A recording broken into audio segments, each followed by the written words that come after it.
আপনি যেখানেই থাকুন, সুগন্ধে ছড়িয়ে দিন আপনার ব্যক্তিত্বের জাদু।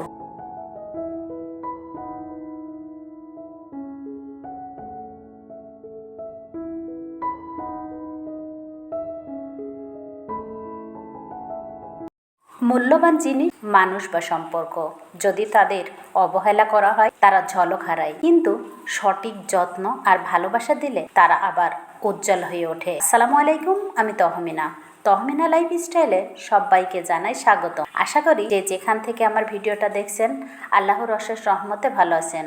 আলহামদুলিল্লাহ, আমিও আমার পরিবার পরিজন নিয়ে ভালো আছি। আজকে আবারও একটা নতুন ব্লগ ভিডিও নিয়ে আসলাম, আশা করি আপনাদের ভালো লাগবে। যাই হোক, আমি আমার স্টুডেন্টদের পড়াতে রুটি বানাতে আপনাদের সাথে ব্লগ ভিডিওটা শুরু করলাম। আপনারা হয়তো বলতেই পারেন, আজকে যেহেতু বলছেন শুক্রবার, তাহলে কেন স্টুডেন্টদের পড়াচ্ছে? আসলে আমার ছাত্র পরীক্ষা চলছে, সেই জন্য শুক্রবারের দিনও ওদেরকে পড়িয়ে দিলাম। কারণ আমি যেহেতু ওদের পড়াই, সেহেতু ওদের ভালো দিকটা তো আমাকেই দেখা উচিত, তাই না? তাই জন্য শুক্রবারও আমি ওদেরকে পড়িয়েছি। তারপরে ওদের পড়ানো শেষ করে ওদের ছুটি দিয়ে তারপরে আমি রান্নাঘরে চলে গেছি আমার রুটিগুলো সেকে নিতে। আর ছেলে মেয়ের জন্য 2টা পরোটা বানিয়ে নেব, ছেলের একটা মেয়ের একটা, কারণ ছুটির দিন একটু স্পেশাল তো থাকবে, তাই না? 2 জনের জন্য 2টা পরোটা বানালাম, কারণ আমি ওদের দুজনকে সবসময় সমান খাবার দেওয়ার চেষ্টা করি। কারণ কেউ যেন মন না খারাপ করে যে আম্মু ওকে ভালো দিয়েছে, আমাকে খারাপ দিয়েছে। এইভাবে গল্প করতে করতে আমার পরোটাও বানানো হয়ে গেল। তারপরে চলে আসলাম একটু বারান্দায়, এসে দেখি ঝুম বৃষ্টি হচ্ছে। আসলে আল্লাহ পাক যে এবার এত বৃষ্টি দিচ্ছে তা বলার মতো নাই। একদিনও বৃষ্টি ছাড়া যেন দিন শুরুই হচ্ছে না। যাই হোক, বৃষ্টি ভালোই লাগে, কিন্তু কিছু কিছু সময় বিরক্তও লাগে। যেমন বাচ্চারা যখন স্কুলে যায়, ওদের যখন নিয়ে আসতে হয়, দিতে যেতে হয়, তখন খারাপ লাগে একটু, এত বৃষ্টির ভিতরে। পাকের ইচ্ছা যেটাই সেটাই হয়। তারপরে খাবারটা রেডি করে নিলাম, মার আর মেয়ের, ছেলের বাবারে দিয়েছি, খেয়ে নিয়েছে।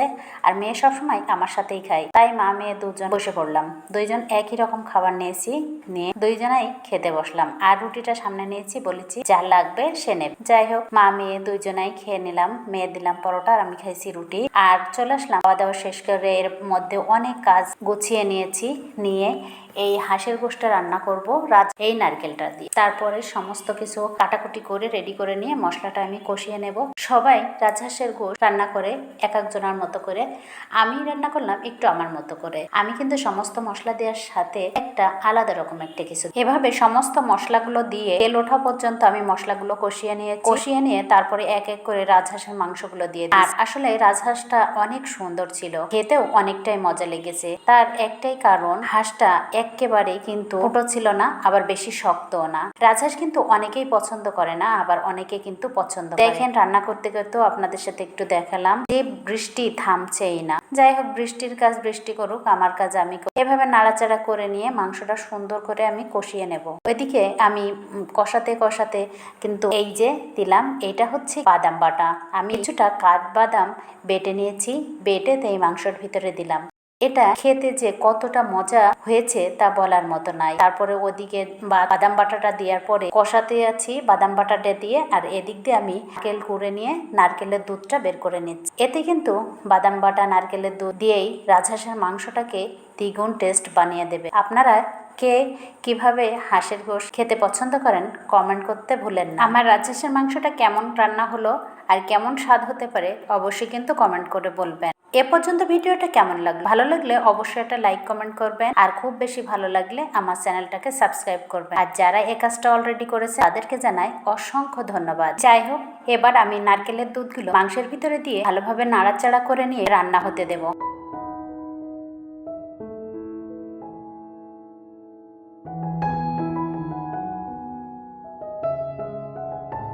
আমি আবার মাঝে ঢাকনাটা উঠিয়ে নিয়ে মাংসটা একটু নাড়াচাড়া করে নিলাম। তার কারণ, মাংসটা নাড়াচাড়া করে দেখলাম কোন পর্যায়ে ঝোলটা আছে। যেহেতু আমি ভোনা ভোনা করে রান্না করব, আমার মাংসটা এই যে দেখছেন ভোনা ভোনা করে রান্না কমপ্লিট। চুলাটা অফ করে দিয়ে এবার আমি চলে গেলাম। আমার রান্না করতে করতে মাথায় একটা চিন্তা আসলো, এত জোরে যখন বৃষ্টি হচ্ছে, বৃষ্টিটা কাজেই লাগিয়ে দিই। তারপরে বেডশিটগুলো উঠাইয়ে আমার বেডশিটগুলো বৃষ্টির পানি দিয়ে ধুয়ে নেব। আর বৃষ্টির পানি দিয়ে ধুইলে আমার একটা ভীষণ ব্যাড হ্যাবিট আছে, বৃষ্টি হইলেই আমার কাপড় চোপড় কাচতে ইচ্ছা করে। তাই আমি সোজা সুযোগটা কাজে লাগিয়ে দিলাম। আর যেহেতু বৃষ্টি হচ্ছে অনেক জোরে, আর বেডশিটগুলো যদি বৃষ্টির পানিতে ধুয়ে নেওয়া যায় অনেক সুন্দর পরিষ্কার হয় আর ঝকঝকা পরিষ্কার হয়, যার জন্য আমার খুবই ভালো লাগে বৃষ্টির পানি দিয়ে কাপড় চোপড় ধুইতে। আমি যে ভাবতে ভাবতে দেখলাম সময় যখন রয়েছেই, আমি রান্না করা শেষই হয়ে গেছে, তখন আমি বেডশিটগুলো উঠিয়ে বৃষ্টির পানিতে ধুয়ে নেব। তারপরে বেডশিটটা পেতে আমি চলে যাব আমার বেডশিটটাকে ধুয়ে নিতে।